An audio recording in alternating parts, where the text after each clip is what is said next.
안녕하세요. 저희는 AI 에이전트 아키텍처 중에 하이라르키컬 아키텍처에 대해서 지금 공부를 하고 있는데요. 지금까지 1번 타겟 정의, 2번 필요한 에이전트들 디자인 이렇게 전체 그림을 그리는 작업을 했고 에이전트들이 사용할 툴들을 구현하는 작업을 했습니다. 이제 그 툴과 에이전트를 하나로 묶어서 실제로 에이전트를 만드는 일을 진행을 하도록 하겠습니다.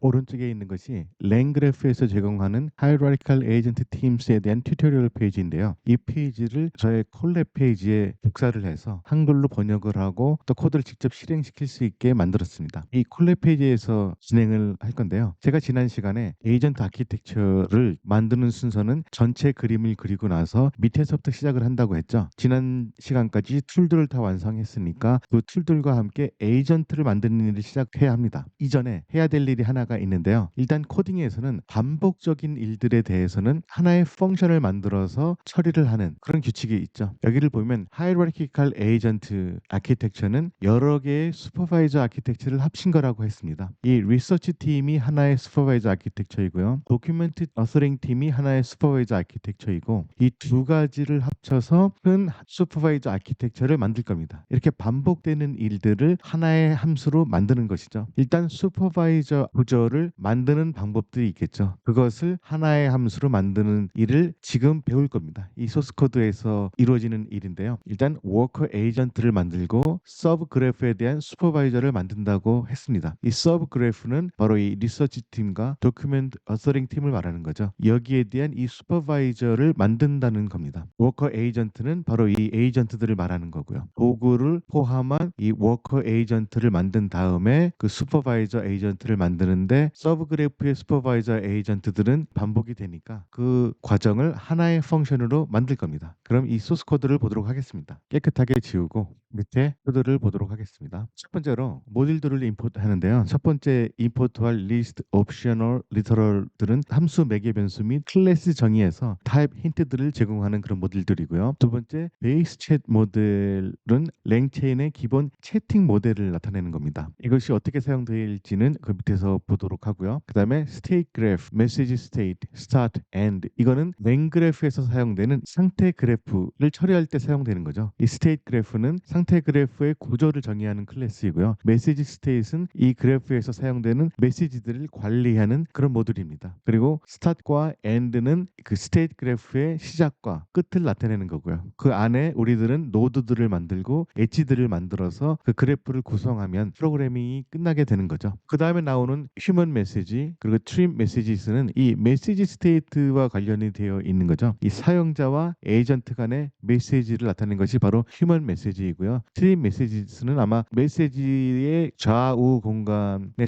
있는 스페이스들을 트리밍하는 메시지 모듈인 것 같습니다. 이런 모듈들을 임포트하고요. 그 다음에 나오는 것이 이 에이전트 스테이트이시죠. 이 에이전트 스테이트는 다음 노드가 무엇인지를 처리를 하는 그런 클래스입니다. 이 현재 스테이트에서 작업이 끝난 다음에 어느 노드로 이동을 할지 그것을 나타내는 건데요. 이것은 이 올드 버전에서 사용되는 것이고 뉴 버전에서는 각 노드에서 그 다음 진행될 노드를 정의를 하는 식으로 코딩이 되고 있어서 이 부분이 생략이 될 겁니다. 하지만 이 올드 버전에서는 이 에이전트 스테이트를 사용을 한다는 것을 알아두시고요. 그 다음은 make supervisor 노드이죠. 이름으로 봐서는 슈퍼바이저를 만드는 노드인 것 같습니다. 이 make supervisor 노드는 이 라우터 클래스와 inner 펑션인 슈퍼바이저 노드를 가지고 있고요. 슈퍼바이저 노드 자체를 리턴을 합니다. 이 패턴에 대해서는 잠시 후에 알아볼 건데요. 일단 make supervisor 노드 안에 있는 내용들을 자세히 살펴보도록 하겠습니다. 인풋 값과 아웃풋 값을 알면은 이 함수가 어떤 일을 하는지 짐작을 할 수가 있는데요. 일단 인풋 값으로는 LLM을 받습니다. 그리고 아까 임포트했던 베이스 챗 모델을 사용을 할 거고요. 그리고 두 번째 인풋 인자로서는 멤버스가 있고요. 이것은 리스트 형식으로 되어 있는 거죠. 여러 개가 있다는 겁니다. 그 안에 있는 내용들은 스트링 형식이 되는 거고요. 이 멤버스는 노드들이 될 겁니다. 그래서 이 슈퍼바이저에서 다음 작업으로 어떤 노드를 선택할지를 정하는 일을 이 안에서 할 것이기 때문에 그 정할 수 있는 노드들을 이 멤버스라는 인풋 파라미터로 전달을 하고요. 그리고 아웃풋 값은 스트링이 될 거죠. 이 스트링은 바로 다음에 어떤 작업을 할 것인지 거기에 해당되는 노드가 될 겁니다. 첫째 줄에 옵션스라고 되어 있는데 이것은 멤버스 플러스 피니쉬가 있는 거죠. 멤버스에는 각 노드들의 리스트가 있는 거고요. 다음 작업으로 노드들로 가지 않고 엔드를 곧바로 끝내는 경우가 있죠. 그래서 이 멤버스에는 엔드로 끝내는 부분에 대한 그 노드는 없기 때문에 여기 finish 부분을 추가를 한 것입니다. 그 다음에는 슈퍼바이저 노드에서 사용될 프롬프트를 만드는 거죠. 바로 이 프롬프트가 해당 노드, 해당 에이전트가 어떤 일을 해야 되는지 롤을 부여를 하고 태스크를 알려주는 바로 그런 겁니다. 에이전트를 만드는 데 있어서 중요한 기능을 하는 거죠. 여기서는 이 슈퍼바이저 노드가 너는 이런 일을 할 거야 라고 알려주는 겁니다. 너는 여기서 인자로 전해진 노드들 사이에서 컨버세이션을 매니지하는 그런 일을 하는 슈퍼바이저이다 라고 롤을 부여를 하고요. 그 다음엔 어떤 일을 하냐 하면은 유저가 어떤 질문을 했을 경우 이 워커, 바로 이 멤버들이죠. 그 워커들을 활용을 해서 응답을 하고 각 워커들은 일을 한 다음에 리스판드를 보내올 거다. 그리고 그 다음 작업이 없을 경우에는 finish라고 리턴을 해라 라고 되어 있죠. 워커가 일을 할 경우에는 그 워커를 리턴하고 finish일 경우에는 finish를 리턴을 하는 겁니다. 바로 요 리턴 값이 됩니다. 그래서 리턴하는 것은 finish이든가 아니면 요 members에 있던 인자 중에 어느 하나가 되겠죠. 그것이 리턴 값이 될 겁니다. 그다음에 이 라우터 클래스에서는 그 리턴하는 값들에 대한 설정을 하는데요. 여기서 type digin 그 슈퍼바이저 노드가 반환해야 되는 그런 구조화된 출력 타입을 정의를 하는 겁니다. 여기서는 스트럭처 부분이 중요한데 그 밑에 나올 겁니다. 여기서는 다음에 작업을 할 워커를 설정을 할 거고요. 만약에 워커가 따로 필요하지 않다면 finish를 설정을 할 겁니다. 이제 사용하는 것이 바로 이 asterisk unpacking인데요. 이것은 파이썬 버전 3.11 이상에서 지원이 된다고 했습니다. 근데 이 콜랩에서는 3.10 버전이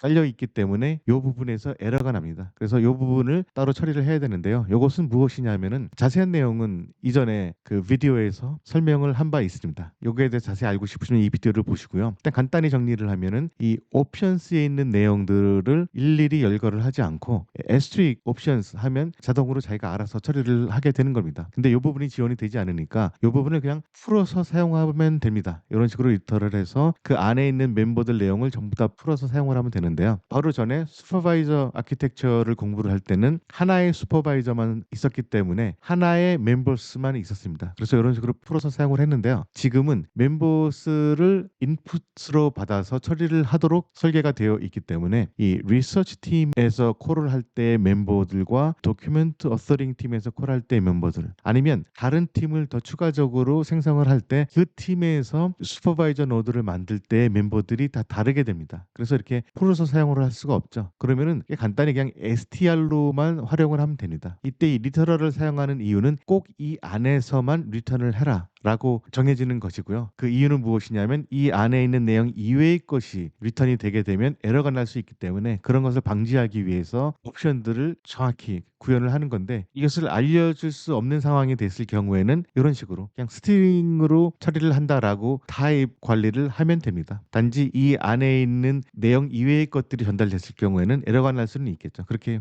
다른 곳에서 그런 식의 일이 발생이 안 되도록 만들면 되고요. 지금 같은 상황에서는 일일이 열거할 수가 없으니까 str를 쓰든가 아니면 이거보다 조금 더 타입을 관리하는 union literal finish라고 쓰고 그리고 str을 쓰는 겁니다. 여기서는 이제 finish라는 것을 하나의 옵션으로 쓰고 나머지는 그냥 스트링으로 처리를 했죠. 이것은 제가 str을 사용하든지 위에 union literal finish str 이것을 사용하든지 별 차이가 없을 것 같아서 클라우드한테 한번 물어봤는데요. 클라우드가 대답한 것이 바로 이것이었습니다. 이 str를 사용하는 것은 기술적으로 가능하지만 이 타입 안정성이 크게 낮아진다는 단점이 있다고 합니다. 그래서 원래 코드 의도는 finish 또는 members 리스트에 있는 멤버 이름만 사용하도록 만드는 것이었는데요. 이 멤버스가 계속 변화를 하니까 파이썬 코드 3.11 이상에서는 asterisk unpacking을 사용하면 되지만 이건 3.10에서는 사용을 할 수 없기 때문에 다른 방법을 찾아야 되고 그 다른 방법 중에 이 두 가지 옵션이 있는데 그 중에서 str보다는 union이 더 낫다. 그래서 이것이 원래 코드의 의도도 어느 정도 유지하면서 파이썬 3.10과의 호환성도 확보할 수 있는 좋은 절충안이 될 것 같습니다. 라고 대답을 했기 때문에 저는 이 방식을 사용을 하겠습니다. 네, 그럼 이 라우터 부분은 파이썬 버전 3.10에 알맞게 제가 변경을 했고요. 밑에 부분은 제가 여러 가지를 실행을 해 보면서 공부를 했던 건데 뭐 요것은 별로 필요가 없으니까 지우도록 하겠습니다. 예, 요렇게 하면은 make supervisor node에서 프롬프트를 만들고 그 라우터 클래스를 만드는 것까지 했고요. 그다음에 이 supervisor node 함수가 이 make supervisor node 함수의 가장 핵심적인 부분이죠. 다음 워커를 선택하거나 그 작업을 종료하는 결정을 여기서 하는 겁니다. 매개 변수로는 이 스테이시 되는 거죠. 이 안에서 그 메시지를 업데이트를 해서 출력을 하는 겁니다. 여기서는 기존에 있는 이 메시지들이 바로 요거죠. date messages이죠. 거기에 이 시스템 프롬프트를 추가를 하는 겁니다. 이 슈퍼바이저 노드가 해야 될 일들을 아까 정의를 했죠. 그래서 기존에 있는 메시지들과 이 시스템 프롬프트를 합쳐서 LLM에 보내게 되는 거죠. 그럼 LLM은 이 메시지스를 참고를 해서 그 다음 단계는 어떤 노드를 할지 결정을 해야 되겠구나라고 판단을 해서 그것을 바로 이게 반환을 하게 되는 거죠. 바로 그 작업을 하는 것이 바로 요 라인입니다. 여기서 with structured output 이것도 이전에 배웠던 거죠. 이 라우터에서 설정한 이 structure대로 하는 거고 무엇이냐 하면은 return 값 중에 이런 부분이 표시되게 하라라고 하는 거죠. next 땡땡이 표시가 되고 그 다음에 finish를 할지 아니면 다른 어떤 멤버 중에 하나를 할지를 선택을 해서 보내달라라고 프롬프트가 이미 되어 있는 겁니다. 그래서 이 스트럭처를 유지를 하라는 부분이 여기 나와 있고요. 그럼 리스판스 중에 이런 형식으로 되어 있는 부분이 있을 겁니다. 그리고 거기에는 메시지스를 질문으로 보내고요. 그 메시지스는 여기에서 업데이트가 됐죠. 바로 이 시스템 프롬프트 플러스 기존의 이 메시지가 되는 겁니다. 그럼 여기서 LLM은 그 내용들을 받고 그 다음 작업은 어떤 노드가 그 일을 해야 되는지 결정을 하게 되죠. 만약에 리서치 팀이라면 이 다음 작업은 서처가 해야 된다. 아니면 이 다음 작업은 웹 스크래퍼가 해야 되는 게 맞겠다라는 부분을 LLM이 판단을 합니다. 이 안에서 랭 그래프 자체가 판단을 하는 것은 아닙니다. 이 LLM 자체가 AI가 바로 그러한 것들을 판단하는 능력이 있기 때문에 맥락을 파악을 해서 다음 작업은 어떤 노드가 하는 것이 더 어울리겠다라는 것을 판단하는 능력이 있기 때문에 이 LLM이 그것을 판단할 수 있도록 여기서 메시지와 이 프롬프트를 잘 병합을 해가지고 그 내용을 LLM에게 네가 판단을 해달라라고 부탁을 한 겁니다. LLM은 그걸 판단한 다음에 리스판스로 응답을 하게 되죠. 그 리스판스에는 with structured output에서 정해준 요 형식을 넣어라라고 되어 있기 때문에 next 땡땡 그리고 어떤 노드 아니면 finish 요게 포함이 될 겁니다. 그 다음에 해야 될 일들은 이 리스판스 내에서 요 next 부분만 따로 떼어내면 되죠. 그러면 이 next 부분이 finish로 되어 있는지 아니면 여기서 전달된 members 중에 하나로 되어 있는지 그것을 알 수가 있습니다. 만약에 finish로 되어 있다면 next는 end가 되겠고요. 그렇지 않다면 이 next는 그냥 next를 반환을 하면 됩니다. 이게는 웹 스크래퍼일지 서치일지 아니면 다른 뭐 라이터일지 노트 테이커일지 이런 것들이 할당이 되어 있을 겁니다. 그래서 그거를 그냥 리턴을 하면 되고요. 그래서 이 슈퍼바이저 노드에서 리턴하는 값이 바로 다음에 작업할 노드가 됩니다. 이 전체 make 슈퍼바이저 노드에서는 이 슈퍼바이저 노드 자체를 반환을 하고요. 여기서 이 슈퍼바이저 노드를 반환을 한다는 것은 바로 팩토리 패턴을 의미하는 건데요. 이 팩토리 패턴은 이 객체 생성에 대한 그런 디자인 패턴입니다. 복잡한 이 객체 생성 과정을 캡슐화해서 슈퍼바이저 노드를 만드는 것을 이렇게 캡슐화한 것이죠. 그래서 그 부분을 이 클라이언트 코드하고 분리하는 것이 바로 주요 목적입니다. 여기서 리서치 팀에서 슈퍼바이저 노드를 만들 때 이 안에서 따로 구현을 하는 것이 아니라 여기서 관련된 파라미터들만 전달을 하면은 이 슈퍼바이저 노드가 만들어질 수 있게 만든 거죠. 도큐멘트 어서링도 마찬가지로 make 슈퍼바이저 노드를 이용해서 슈퍼바이저 아키텍처를 완성할 수 있도록 만드는 것이고 여기서 다른 팀을 더 추가적으로 생성할 때도 그 안에서 이 슈퍼바이저 노드를 구성하는 것을 일일이 코딩을 할 필요 없이 필요한 파라미터만 전달을 하면은 이 make 슈퍼바이저 노드를 콜을 해서 쉽게 만들 수 있게 되는 겁니다. 이게 바로 팩토리 패턴입니다. 한번 배울 때 한번 확실히 배워보죠. 이 팩토리 패턴이 무엇인지 알아보도록 하겠습니다. 저는 이 클러드의 그것을 물어봤는데요. 클러드에서는 이런 식으로 설명을 했습니다. 이 팩토리 패턴 예제가 여기 나와 있고요. 예제를 보면은 이 맨 마지막에 dog인 경우에는 dog을 factory dot create animal이라는 것을 콜을 해서 뭔가 실행을 하죠. 캣도 마찬가지로 똑같은 함수를 콜을 하죠. 단지 전달되는 파라미터만 다릅니다. 요 create animal은 어떤 것인지 한번 살펴보죠. 일단 여기서 animal이라는 전체 클래스를 하나 생성을 합니다. 이것은 speak이라는 함수가 있죠. 이 동물은 어떻게 우느냐 그런 부분을 나타내는 겁니다. 근데 일일이 개와 고양이 그 부분을 코딩을 할 필요 없이 이런 식으로 별도로 클래스를 만들어서 이 팩토리 패턴을 이용해서 처리를 할 수가 있습니다. 즉 클래스 dog이라는 것을 만들어서 이 speak은 woof라고 하죠. 멍멍이라고 하는 겁니다. 그리고 cat을 만들어서 speak을 mew라고 하고요. 뭐 이런 식으로 수많은 동물들을 계속 만들 수가 있죠. 그것들을 여기에서 구현한 팩토리 패턴을 이용해서 처리를 할 수가 있습니다. 여기에서 class animal factory라고 되어 있고 그 밑에